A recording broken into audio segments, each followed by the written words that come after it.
Donc nous allons prendre ensemble 1 Timothée, chapitre 1, et lire ensemble les premiers versets de 1 Timothée 1 jusqu'au verset 11.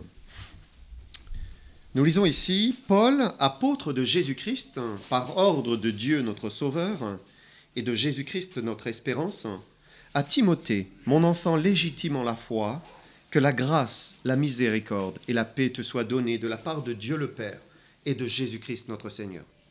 Je te rappelle l'exhortation que je t'adressais à mon départ pour la Macédoine, lorsque je t'engageais à rester à Éphèse, afin de recommander à certaines personnes de ne pas enseigner d'autres doctrines, et de ne pas s'attacher à des fables et des généalogies sans fin, qui produisent des discussions plutôt qu'elles n'avancent l'œuvre de Dieu dans la foi. Le but de cette recommandation, c'est un amour venant d'un cœur pur, d'une bonne conscience et d'une foi sincère. Quelques-uns, s'étant détournés de ces choses, se sont égarés dans de vains discours. Ils veulent être docteurs de la loi et ils ne comprennent ni ce qu'ils disent, ni ce qu'ils affirment.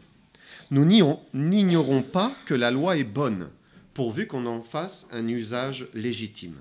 Nous savons bien que la loi n'est pas faite pour le juste, mais pour les méchants et les rebelles, les impies et les pécheurs, les irréligieux et les profanes, les parricides, les meurtriers, les débauchés, les homosexuels, les voleurs d'hommes, les menteurs, les parjures, et tout ce qui est contraire à la saine doctrine, conformément à l'évangile de la gloire du Dieu bienheureux, évangile qui m'a été confié. On va s'incliner dans la prière. Seigneur, merci. Merci encore pour Paul, merci pour Timothée, merci pour cette lettre qui a été écrite, merci pour toutes les recommandations, les instructions, la nourriture que tu nous donnes. Merci pour toute ta parole qui nous aide à te connaître, à t'aimer, à te choisir dans nos vies et à marcher avec toi.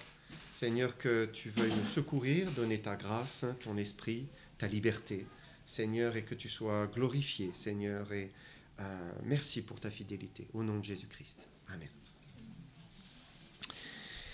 Donc, nous avons lu que que Paul avait demandé à Timothée de rester à Éphèse. Il dit, verset 3, afin de recommander à certaines personnes de ne pas enseigner d'autres doctrines. Donc ça veut dire qu'il y avait des docteurs qui voulaient conduire les chrétiens dans des fausses doctrines, des faux enseignements.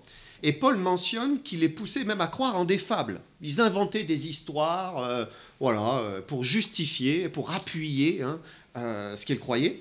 Et puis surtout, il dit qu'il les poussait vers la pratique de la loi, il les ramenait sous la loi. On lit au verset 7 que c'était des personnes qui voulaient être des docteurs de la loi. Mais Paul dit même dans le verset 7 qu'ils ne comprennent ni ce qu'ils disent, ni ce qu'ils affirment. Donc ça veut dire que ces docteurs de la loi étaient complètement à côté du sujet. Ils ne comprenaient rien. Ils se trompaient sur toute la ligne. Ils n'étaient pas en train d'enseigner les pensées ou la pensée de Dieu. Pourquoi ? Paul dit, verset 8, on peut le lire, il dit « Nous n'ignorons pas que la loi est bonne, pourvu qu'on en fasse un usage légitime. » Et les lois de Dieu, la loi de Dieu est bonne, elle est très bonne. Mais Paul dit si ces lois sont utilisées de la bonne manière, pour ce qu'il faut. Et un chrétien, donc quelqu'un qui fait partie de la nouvelle alliance, comme Jésus a dit, il n'est plus directement sous la loi de Moïse, mais il vit désormais sous la grâce de Jésus-Christ. Est-ce que ça veut dire que la loi de Dieu n'a plus du tout cours ? Non, pas du tout. Ça ne veut pas dire qu'elle ne compte plus pour personne. Paul dit ici qu'elle est utile. Mais il dit elle n'est plus utile pour le juste, c'est-à-dire le chrétien, l'enfant de Dieu né de nouveau. C'est ce qu'il dit clairement. Verset 9, on peut le relire. Mais nous savons bien que la loi n'est pas faite pour le juste, mais pour les pécheurs, les rebelles, les impies, les irréligieux, les profanes, les parricides, les meurtriers, les débauchés, les homosexuels, les voleurs d'hommes, les menteurs, les parjures et tout ce qui est contraire à la saine doctrine. Donc la loi est toujours utile, mais elle est pour les méchants, pour les rebelles, pour ceux qui pratiquent le péché. Alors je ne vais pas aller dans le détail, mais quand on parle de la loi, on pense plutôt en premier à la loi morale de Dieu. Parce que vous savez que dans la Bible, quand vous allez dans l'Ancien Testament, il y a plusieurs types de lois. Il y avait par exemple, dans l'Ancienne Alliance, les lois cérémonielles, c'est-à-dire tout ce qui concernait les sacrifices, l'encens, toutes ces choses, c'était les lois cérémonielles. Il y avait aussi les lois civiles, donc c'est ce qui régissait la vie de communauté chez les Israélites, tout ce qui concerne les maladies, l'alimentaire, ce qu'il faut manger, ne pas manger, etc., l'hygiène. Et puis il y avait les lois morales, là on va penser aux 10 commandements, tu ne tueras point. Voilà, là c'est très clair. Et si ces docteurs enseignaient la pratique de la loi, c'était d'abord la morale de Dieu, la loi qui concerne la morale de Dieu. Mais ils allaient plus loin, ils allaient bien plus loin, en enseignant par exemple la circoncision. Donc ici, ce n'est pas mentionné dans le texte, mais c'était très courant qu'on essaie de ramener les chrétiens sous la circoncision. En fait, c'était les convertis juifs qui voulaient ramener la loi dans le christianisme. L'Épître aux Galates répond à cette erreur. Vous lisez l'Épître aux Galates, vous comprenez, c'est clair, non, c'est pas possible. Mais ils allaient même encore plus loin. Parce que quand on parle de loi, l'homme a souvent tendance à déborder de la Bible. Il sort de la Bible. Et il est fréquent de se fixer des lois, des règles qui sont extra-bibliques. Voilà. Plein de lois, il ne faut pas faire ceci, il ne faut pas faire cela, il faut faire ceci, il faut faire cela. Et là, on utilise un terme, c'est le légalisme. Le légalisme, c'est être scrupuleux, tatillon même, dans une volonté de respecter des lois, et pas simplement des lois divines, même des lois établies par les hommes. Mais on veut vraiment être très pointilleux sur ça. Or, si la loi de Dieu est bonne, puisque Dieu nous a donné sa loi pour se révéler à nous, nous montrer qu'il est un Dieu saint, un Dieu pur, un Dieu à part, un Dieu juste. Il dit ici, la loi n'est pas faite pour le juste. Paul dit clairement qu'elle n'a pas été faite pour l'enfant de Dieu, né de nouveau, parce que désormais, il ne vit plus sous la loi écrite. Ce n'est pas ça qui conduit désormais le chrétien, mais c'est la vie nouvelle de Jésus-Christ en lui, par l'esprit de vie. C'est-à-dire, c'est la direction du Saint-Esprit dans nos cœurs. Alors attention, ça ne veut pas dire « Ah j'ai plus besoin de ma Bible, c'est bon, j'ai l'Esprit qui me conduit ». Et non, pas du tout. On a besoin de se nourrir sans cesse des vérités qui sont dans la parole de Dieu. Et sans la Bible, eh bien, on va se perdre, c'est certain. C'est important de la lire chaque jour, de se nourrir de tous les commandements de Dieu. Mais le chrétien n'a plus besoin d'une loi pour faire ce qui est bien. Il a besoin surtout de rester dépendant de Jésus-Christ, de marcher avec lui, de se laisser conduire en Christ par l'Esprit. Pourquoi ? Parce que la loi, elle ne donne pas la force d'accomplir quelque chose. Par exemple, si on lit « Tu ne convoiteras point », ce n'est pas le fait d'écrire « Tu ne convoiteras point » partout chez vous et de relire sans cesse le commandement qui va vous donner la force de l'accomplir. Non, ça ne donne pas la force. Au contraire, ça a tendance à provoquer le péché. Vous avez toujours parfois entendu cette idée, une porte, c'est interdit, voilà, on a envie de pousser la porte, mais qu'est-ce qui se passe derrière ? Et c'est ça, la loi, elle a tendance à provoquer le péché parce que nous avons une mauvaise nature qui est prompte au péché. En vérité, ce qui donne la force de ne pas convoiter, c'est de marcher par l'Esprit en Jésus-Christ. C'est ça qui donne la force. C'est de se confier en lui, de prier, de s'attendre à lui, pour que lui nous garde et que lui vive en nous. À ce moment-là, en Christ, eh bien, on reçoit la force de ne pas convoiter. Dieu va nous garder, il va nous donner la puissance de vivre dans la sainteté. Paul dit, notamment dans Galates, il dit que la loi était un précepteur pour nous conduire à Christ afin que nous soyons justifiés par la foi. Et Galates 3, 25, il dit « La foi étant venue, nous ne sommes plus sous ce précepteur. » Mais pourtant, la loi, elle peut être parfois encore très présente dans des milieux chrétiens au point de venir nuire à la vie en Jésus-Christ. Et c'était le cas ici pour ces chrétiens d'Éphèse qui était repris par des docteurs de la loi qui étaient légalistes. Et aujourd'hui encore, hein, dans certains chœurs, dans certaines assemblées, il y a une volonté d'imposer la loi ou des lois, hein, et c'est une forme de légalisme qui est imposée aux chrétiens. Et j'aimerais vous montrer ce matin que le légalisme tue l'amour. Il tue l'amour. C'est ce que Paul dit au verset 5 à 7. Regardez, on va les relire. Le but de cette recommandation, c'est un amour venant d'un cœur pur, d'une bonne conscience et d'une foi sincère. Quelques-uns s'étant détournés de ces choses, se sont égarés dans de vains discours. Ils veulent être docteurs de la loi et ils ne comprennent ni ce qu'ils disent ni ce qu'ils affirment. Donc Paul dit que ces légalistes s'étaient détournés de 3 choses. Un cœur pur, une bonne conscience et une foi sincère. Et alors, la conséquence, c'est qu'ils avaient perdu un vrai amour. Ils avaient perdu le vrai amour. Parce qu'il y a un amour qui vient d'un cœur pur, d'une bonne conscience et d'une foi sincère. Ça, c'est l'amour chrétien, en fait. C'est le vrai amour. Mais si on se détourne de ces choses, en voulant rester sous la loi ou en revenant sous des lois, eh bien, qu'est-ce qui se passe? On perd l'amour. On devient légaliste. Et eux se sont détournés de ces choses et ils se sont égarés dans du légalisme. Ils ont voulu pratiquer le christianisme, mais en imposant la loi, ils ont perdu l'amour. Le légalisme tue l'amour. Et malheureusement, le légalisme, il existe toujours. Voilà. Rien n'a changé. Hein. C'était à l'époque de l'apôtre Paul et ça continue. Hein. Parce que c'est facile. C'est tellement facile, c'est tellement naturel pour l'homme que de fixer des règles et des lois. Ça sécurise. C'est vraiment sécurisant. Hein. Quand vous avez plein de règles, au moins vous savez, c'est clair. Hein. Il n'y a pas besoin de chercher « Seigneur, je m'attends à toi, conduis-moi ». Non, c'est oui, non, c'est écrit. C'est clair. Ça sécurise. Ça rassure. Et puis c'est simple. Ça s'applique à tous. Donc voilà, tout le monde est au même diapason. Et la vie par l'esprit, c'est différent. Parce que Dieu nous conduit, il nous inspire, il nous demande une chose, mais il ne va pas demander la même chose aux voisins.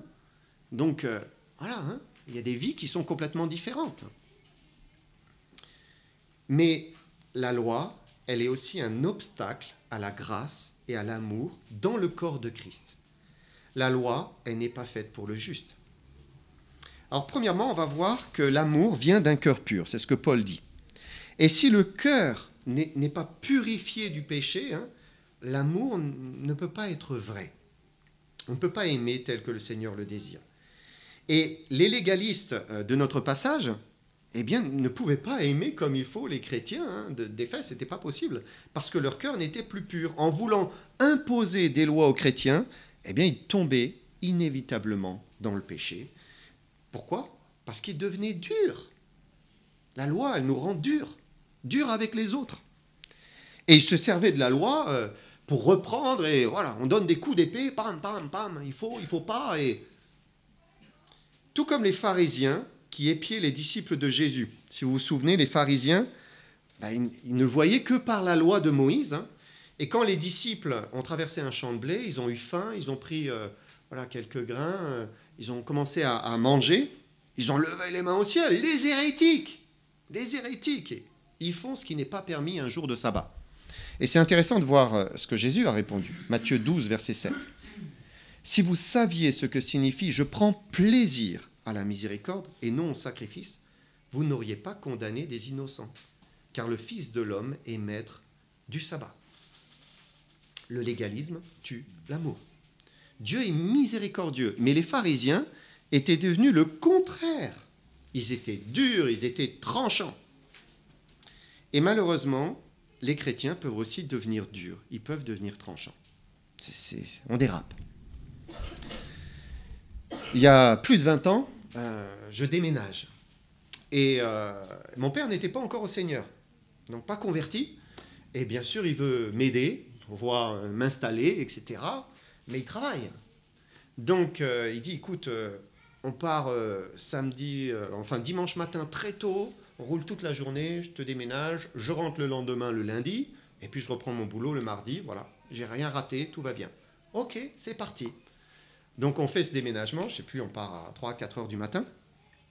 Et puis sur la route, vers midi, on arrive à un lieu où il y avait un culte, une église, et donc on y va, mais on arrive vraiment à la fin. Les gens sortaient, c'était vraiment la fin du culte. Et puis, j'étais en train de parler avec un chrétien mûr, profond dans le Seigneur, et son fils était à côté, et il m'a dit, mais le dimanche, c'est pas le jour du Seigneur? On est censé le consacrer au Seigneur, non? Bam! Bam! Tiens, prends ça. Son père a rien, à côté, rien dit. Dommage. Et le légalisme tue l'amour. On devient dur, blessant. Il n'y a pas de compassion, il n'y a pas de compréhension, pas d'amour. Parce qu'une loi, c'est une loi. On ne transgresse pas la loi. Alors bien sûr, le meilleur pour le chrétien, c'est d'être le dimanche matin dans un culte et adorer son Seigneur. C'est évident, et je le prêche, et je le dis, venez, venez au culte, adorer le Seigneur ensemble chaque dimanche matin. Mais Dieu n'est pas dur, il n'est pas rigide. Parce que nous ne sommes plus sous la loi, mais sous la grâce. Dieu est un Dieu de grâce. Et l'importance n'est pas d'obéir à une loi, mais c'est d'obéir à son Seigneur, de rester dépendant de son Seigneur. Et si, bien, dans les circonstances, Dieu avait conduit les choses de cette manière et je me sentais nullement coupable de le faire, et que c'était une bénédiction, mon père après s'est converti, c'est quand même merveilleux, alors qui pouvait me juger? Qui pouvait m'attaquer? Et le danger du légalisme, c'est de tomber dans une propre justice et dans un orgueil. Car on peut très bien se sentir irréprochable vis-à-vis d'un certain nombre de lois, de commandements, et puis être quand même dans le péché. Parce que on n'agit pas bien, donc on est dans le péché. C'était le cas, par exemple, dans l'Évangile encore, du pharisien. Vous vous souvenez, il monte au temple, il est debout, certainement les mains levées, et il dit « Oh Dieu, je te rends grâce de ce que je ne suis pas, comme le reste des hommes qui sont ravisseurs, injustes, adultères, ou même comme ce publicain. » Donc il voyait un publicain qui était là. Et en fait, il était rempli de sa propre justice, rempli de lui-même. Voilà, il se sentait bien, il respectait la loi de Dieu, mais il venait à mépriser les autres qui, pour lui, ne respectaient pas la loi de Dieu. Et il ne voyait pas que son cœur était impur. Son cœur était rempli d'orgueil et injuste. Et malheureusement, c'est ce qu'on peut trouver aussi dans l'Église, dans le corps de Christ parfois. Il y a cet esprit de jugement et il y a de l'impureté dans le cœur qui juge. On a tort et on se rend coupable de cet esprit de jugement. Quand le légalisme domine un cœur, il va y avoir du mépris.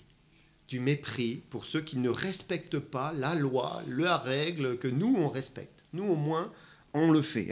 Et on se dit, moi, je suis meilleur. C'est pas dit clairement, mais finalement, c'est ce qu'on pense. C'est ce qu'on pense.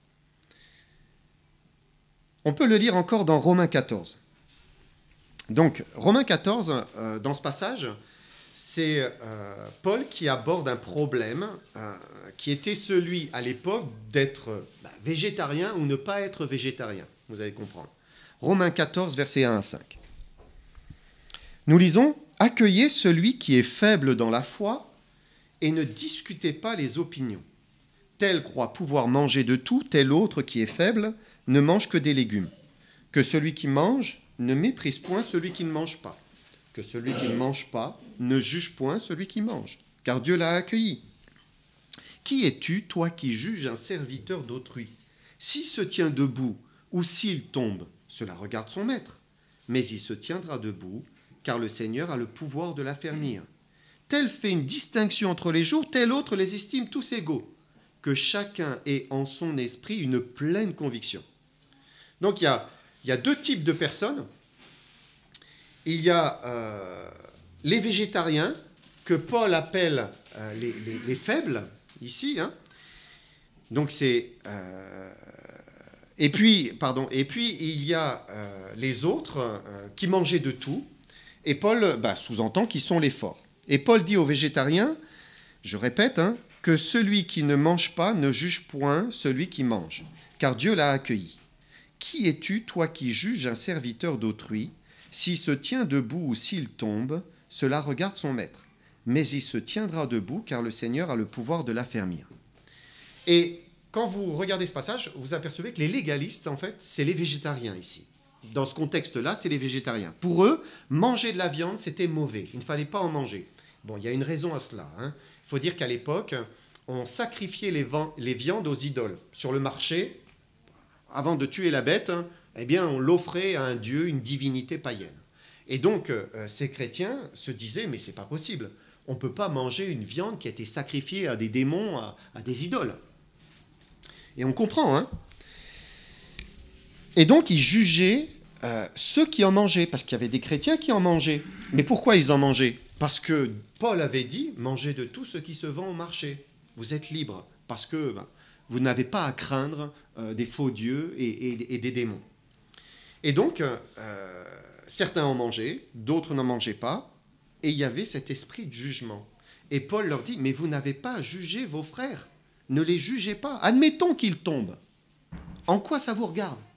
Occupez-vous de vous-même. C'est ce qu'il dit.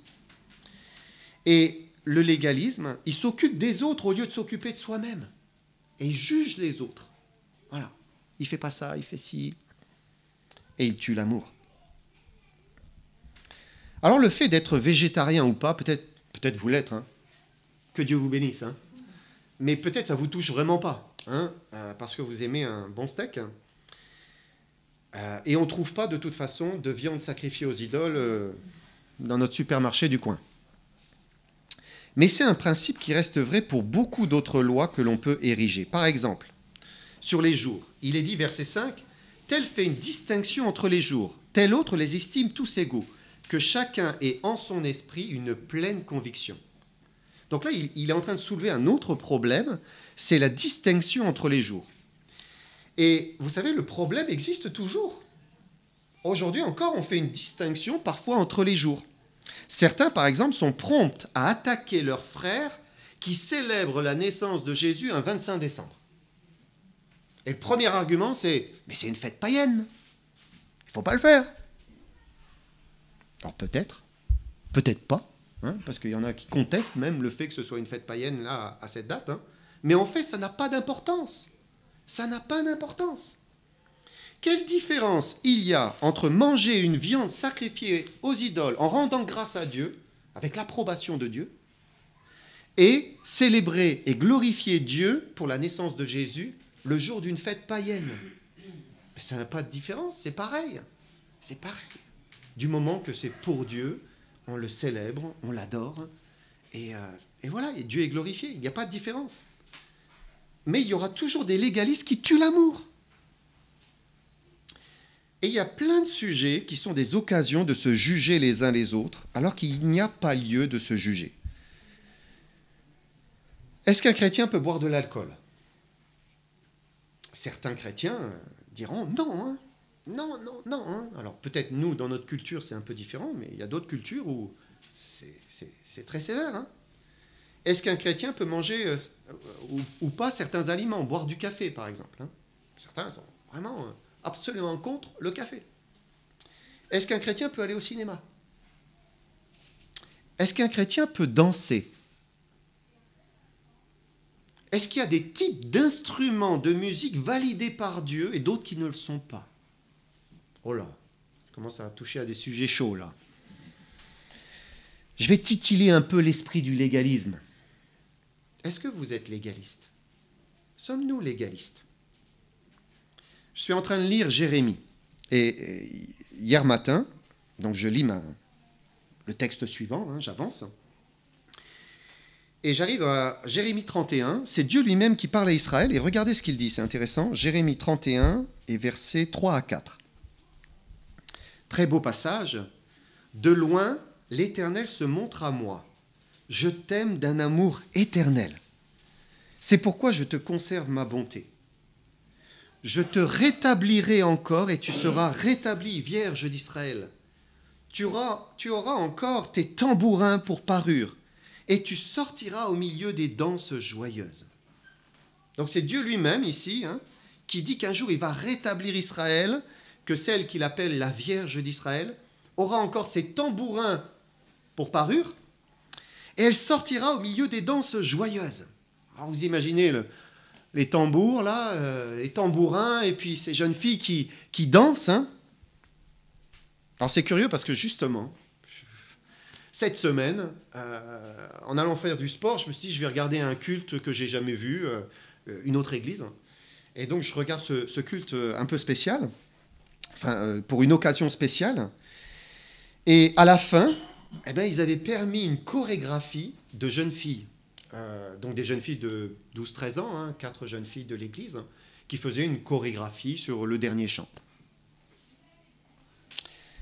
Alors au premier regard, on se dit, oh, c'est choquant, voilà, ça se fait pas ça, ça se fait pas. Mais où il est écrit dans le Nouveau Testament que danser pour Dieu et taper sur un tambour pour Dieu, Dieu ne veut pas ça, il interdit ça. Où c'est écrit? Montrez-moi. Et pourquoi Dieu lui-même annonce la joie d'Israël et Israël qui le glorifiera par ses tambourins et ses danses?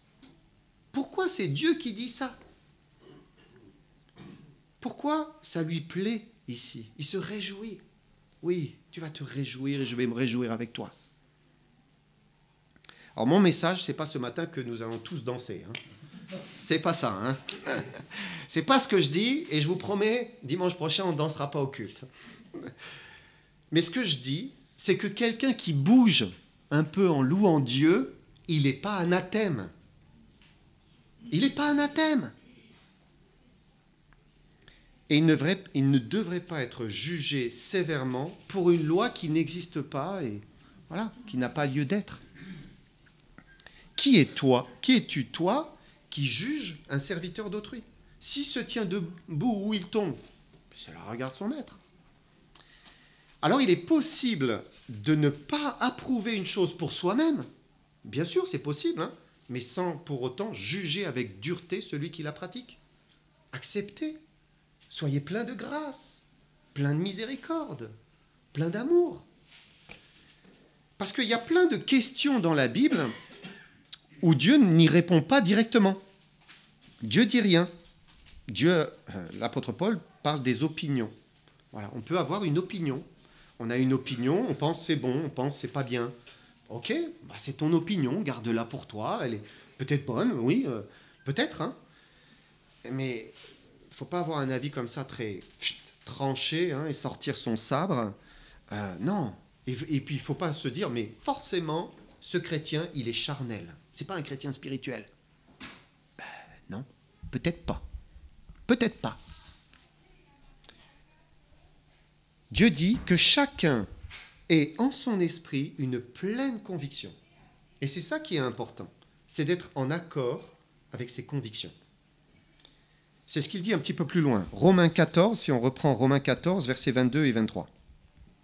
Cette foi que tu as, garde-la pour toi devant Dieu. Heureux celui qui ne se condamne pas lui-même dans ce qu'il approuve. Mais celui qui a des doutes au sujet de ce qu'il mange est condamné, puisque c'était le sujet, parce qu'il n'agit pas par conviction. Tout ce qui n'est pas le produit d'une conviction est péché.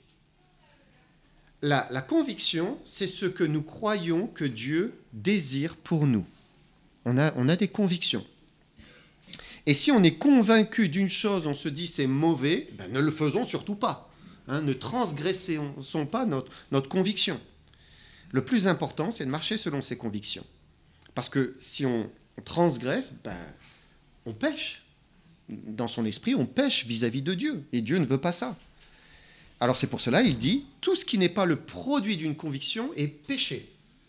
Et on doit avancer par conviction. C'est pour cela que quand on a un doute, il y a eu un doute dans mon esprit ce matin, je me mets à prier, Seigneur, je me rapproche de Dieu, la conviction descend. C'est bon, je suis en paix, on avance. Voyez?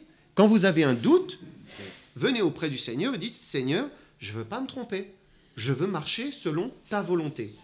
Et il fait descendre une conviction dans votre cœur. C'est par la pratique. Hein. Si vous êtes désireux de connaître la volonté de Dieu, elle vous sera révélée. Elle viendra.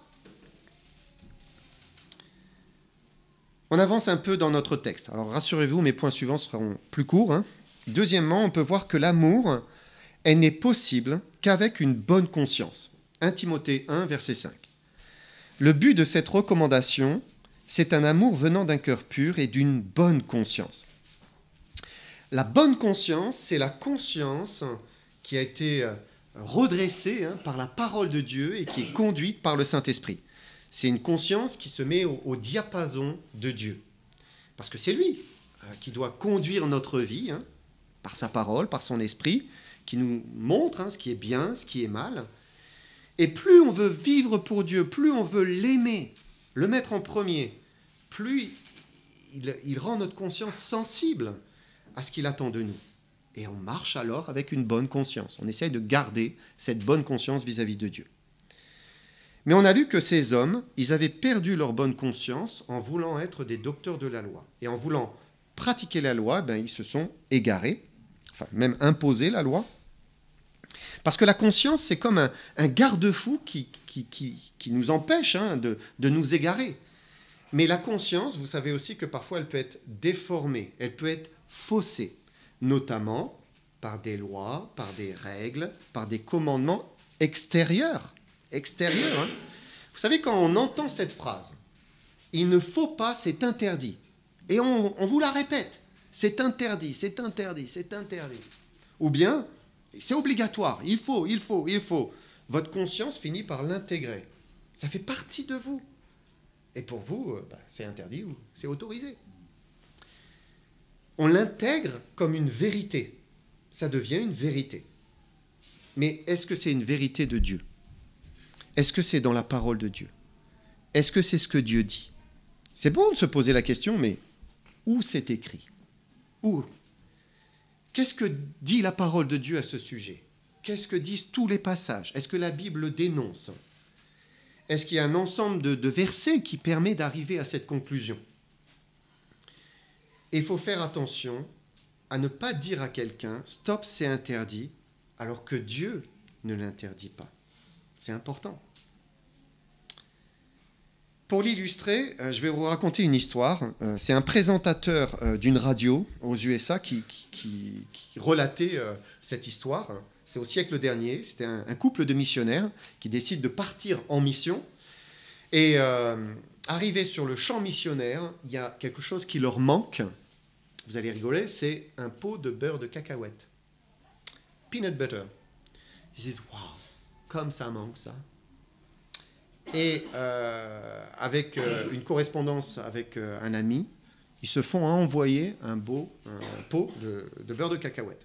Mais ce qu'ils ignoraient, c'est que les autres missionnaires dans la mission où ils étaient regardaient comme une marque de spiritualité de pouvoir se priver de ce qu'ils n'avaient pas dans ce pays-là.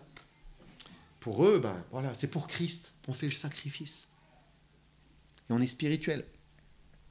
Alors tout de suite, le pot est devenu un sujet de division. Vous imaginez, Les uns jugeant ce couple qui n'était pas capable de s'en priver, et peut-être le couple méprisant les autres en disant « mais quand même, ils sont légalistes pour un pot de peanut butter ». Alors certainement, il y aurait eu possibilité de s'entendre. Et à mon sens, je pense que la cause de Christ vaut plus qu'un pot de beurre de cacahuète.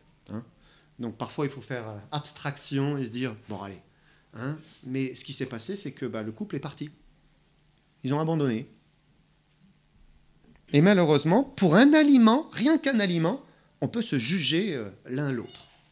Vous dites, non, c'est pas possible. Mais c'est ce que Paul dit, Colossiens 2, versets 20 à 23. Si vous êtes morts avec Christ aux principes élémentaires du monde, pourquoi, comme si vous viviez dans le monde, vous impose-t-on ces préceptes ? Ne prends pas, ne goûte pas, ne touche pas, préceptes qui tous deviennent pernicieux par l'abus et qui ne sont fondés que sur les ordonnances et les doctrines des hommes. Ils ont en vérité une apparence de sagesse en ce qu'ils indiquent un culte volontaire, de l'humilité, le mépris du corps. mais cela est sans valeur réelle et ne sert qu'à satisfaire la chair. Et le légalisme impose des préceptes, des règles qui n'ont pas lieu d'être. Ce sont des ordonnances, des doctrines humaines, comme dit Paul, et ceux qui les pratiquent se sentent plus spirituels. Voilà, ils sont plus proches de Dieu, ils ont une volonté forte, ils sont capables de se priver. C'est un mépris du corps, peut-être. Mais Paul dit, c'est vain.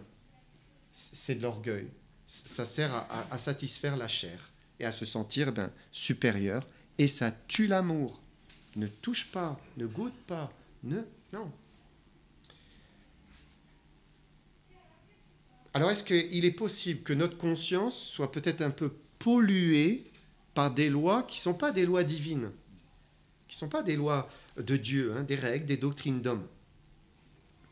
Parfois, la loi, elle prend le dessus sur la conscience, au point qu'on perd sa bonne conscience, c'est-à-dire cette conscience qui est dirigée, inspirée par l'Esprit. Quand ces docteurs de la loi voulaient imposer des lois aux chrétiens d'Éphèse, ils perdaient la bonne conscience vis-à-vis de Dieu. Ils allaient beaucoup trop loin. Leur conscience était faussée. Et puis après, on perd l'amour. Puisque l'amour venant d'une bonne conscience n'était plus en eux. J'aimerais vous lire un autre texte de Galates. 5, verset 1, nous lisons « C'est pour la liberté que Christ nous a affranchis. Demeurez donc fermes et ne vous laissez pas mettre de nouveau sous le joug de la servitude. » Dieu ne nous appelle pas à être des victimes du légalisme, mais il veut qu'on soit des enfants de Dieu libres. Il dit c'est pour la liberté que Christ vous a affranchis. Christ est notre liberté. Et quand on demeure en lui, quand on vit par lui, on accomplit naturellement ce qui lui plaît, la loi de Dieu. Et là, on va vivre une vie pieuse, une vie sainte qui lui est agréable. Troisièmement, et je termine sur ça, le vrai amour, il vient d'une foi qui est sincère. Il dit, donc si on reprend notre texte de Timothée, le but de cette recommandation, c'est un amour venant d'un cœur pur, d'une bonne conscience et d'une foi sincère. Qu'est-ce que c'est une foi sincère? Il s'était détourné d'une foi sincère. En fait, c'est une foi, littéralement, c'est anupokritos. Donc ça vous dit quelque chose, c'est une foi sans hypocrisie. Et dans la définition, c'est une foi qui n'est pas feinte, qui n'est pas déguisée, qui n'a pas un double visage. Et c'est intéressant parce que le mot hypocrite, dans le grec, à l'origine, c'est l'acteur. Vous savez, les acteurs, il n'y avait pas de cinéma, mais l'acteur de théâtre, eh bien, c'est un hypocrite. C'est quelqu'un qui joue un rôle, en fait. Il fait semblant. Et l'hypocrite, c'est celui qui n'est plus dans la vraie vie. C'est-à-dire cette vie en parfaite communion avec Dieu. Il n'est plus dans cette relation parfaite avec Dieu. Hop, il y a un visage, on passe pour, mais il n'y a plus cette vraie relation avec le Seigneur. On joue un rôle. En l'occurrence, le rôle du chrétien spirituel. Et qu'est-ce qui se passe quand on ne vit plus dans cette vraie foi sincère, sans hypocrisie, sans jouer un rôle? Eh bien, on n'est plus animé par Christ et on n'aime plus.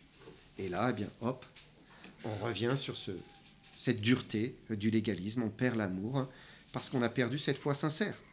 Et on peut faire encore le parallèle avec les pharisiens du temps de Jésus. Eux aussi, ils avaient perdu l'amour. Et Jésus a lutté contre leur foi hypocrite. Il leur a dit, Matthieu 23, verset 14, « Malheur à vous, scribes et pharisiens hypocrites, parce que vous dévorez les maisons des veuves et que vous faites pour l'apparence de longues prières. À cause de cela, vous serez jugés plus sévèrement. » Donc, ces pharisiens, ils se comportaient mal vis-à-vis des veuves, donc ils péchaient, mais ils faisaient les spirituels et des longues prières, et voilà, et ça n'en finissait plus, et ça dure, et ça dure. Je suis spirituel. Et vous savez, dans le légalisme, il y a toujours cette ambivalence. D'un côté, il y a un truc qui ne va pas, on se comporte mal, il y a un mauvais comportement, sans amour, sans grâce, et de l'autre, on affiche une certaine spiritualité. Une autre histoire des évangiles, si vous vous souvenez, c'est cette femme qui était prisonnière d'un esprit qui la retenait infirme depuis 18 ans. Vous vous souvenez, elle était courbée, on l'imagine comme ça, elle ne pouvait plus se redresser. parce que, eh bien, elle était possédée. Hein. Jésus est ému pour elle. Il s'approche d'elle, il lui impose les mains, il lui dit « Femme, tu es délivrée de ton infirmité. » En un instant, elle se relève et elle glorifie Dieu. Mais on lit la suite. Luc 13, 14 à 16. Mais le chef de la synagogue, indigné de ce que Jésus avait opéré cette guérison un jour de sabbat, dit à la foule, « Il y a 6 jours pour travailler. Venez donc vous faire guérir ces jours-là, et non pas le jour du sabbat. » « Hypocrite !» lui répondit le Seigneur. « Est-ce que chacun de vous, le jour du sabbat, ne détache pas de la crèche son bœuf ou son âne pour le mener à boire ? Et cette femme qui est une fille d'Abraham et que Satan tenait liée depuis 18 ans, ne fallait-il pas la délivrer de cette chaîne le jour du sabbat ? Et celui qui est dans la pratique de la loi plutôt que dans une foi sincère, eh bien, il tombe, il glisse dans l'hypocrisie et il perd son amour qui vient de Dieu. Et ce qui va sortir de lui ou d'elle, ça ne va pas être la compréhension, ça ne va pas être la grâce, cela ne va pas être la miséricorde, ça ne va pas être la patience, ça ne va pas être au final l'amour, hein, mais ça va être la dureté, le jugement, la critique. Voilà, j'aimerais terminer en disant une dernière chose. Donc, j'imagine, vous avez tous compris, le légalisme, ce n'est pas une bonne chose. Maintenant, attention, vous savez, les balanciers, hein, ça fait ça, et parfois, eh bien, voilà, on est à un extrême, et puis hop, on peut partir à l'autre extrême. Et il y a un autre extrême. Hein. Parce qu'en refusant le légalisme, et toute règle, finalement, on devient un peu anarchiste chrétien, j'ai envie de dire, hein, on n'accepte plus aucun engagement, plus aucune responsabilité, plus aucune discipline. La liberté en Christ, ce n'est pas le permis de faire tout et n'importe quoi. Pas du tout. Hein. Par exemple, je ne vais pas lire ma Bible tous les jours. Hein. Quand même, hein, c'est une règle un peu... Hein. Ben non, je lirai quand j'en ai envie. Ben, j'en aurai jamais envie. Parce que la chair, elle ne va pas m'aider. Hein. En refusant tout légalisme, on peut se dire, bon, se réunir avec les chrétiens, mais c'est une loi, ça. Hein, ça devient optionnel. Aller à l'église, c'est une possibilité. Bon, dimanche matin, j'y vais pas, je sais pas. Oh, bah, il y a un truc intéressant. Oh, bah, je vais plutôt aller faire ça. Voilà. Et ce qui se passe, c'est que, eh bien, on vient plus dans son église locale. On vient plus là où Dieu veut que nous soyons. Dans cette liberté, on peut aussi glisser, regarder n'importe quoi, écouter n'importe quoi. On se dit, mais je suis libre en Christ. Oui, mais libre, pas libre de déshonorer Dieu, hein, pas libre de pécher, pas libre de souiller son âme. Hein, c'est important. Ensuite, la Bible dit, donner doit venir du cœur. Bon, ben, je donnerai quand j'en ai envie, si j'en ai envie. Puis finalement, c'est un peu dur. Hein. Tous les mois sont un peu durs. Hein. Et je ne donne plus pour le Seigneur. De la même manière, on ne va pas devenir membre d'une assemblée, on ne va pas s'engager, hein, parce qu'on a peur d'une forme de légalisme, une forme de dépendance, hein, une forme finalement de soumission, parce que la Bible parle aussi d'autorité, elle parle du corps de Christ, hein, et on est responsables les uns des autres. Hein. Mais non, on se tient à l'écart. Et vous voyez, les deux côtés, ils sont néfastes. D'un côté, la loi, les règles, qui viennent vous oppresser, vous empêcher de vivre en Christ, dans la liberté des enfants de Dieu, conduits par l'Esprit. Et puis de l'autre, en s'imaginant que la vraie vie, eh ben, c'est une forme de laxisme, sans discipline, sans habitude, sans cadre. Les deux sont mauvais. L'important, c'est de marcher avec Jésus-Christ, dans un cœur pur, dans une bonne conscience, dans une foi sincère. Voilà, on marche avec Jésus-Christ. Et là, la vie de Christ, elle peut couler en nous, elle peut nous conduire, nous diriger. Et on ne cesse pas d'aimer. Et on pratique la grâce, la miséricorde, la bienveillance. Et on a des convictions. Il ne s'agit pas de renoncer à ces convictions. Hein, mais notre cœur ne doit plus juger les autres qui ont une autre conviction. C'est ça. Jugeons-nous nous-mêmes. et soyons pleins de grâce et de miséricorde vis-à-vis des autres. Je termine avec 1 Corinthiens 10, 31. Soit donc que vous mangiez, soit que vous buviez, soit que vous fassiez quelque autre chose, faites tout pour la gloire de Dieu. Quelque autre chose, que ce soit pour la gloire de Dieu. Si vous ne pouvez pas le faire pour glorifier le Seigneur, alors ce n'est pas la peine. Que le Seigneur vous bénisse.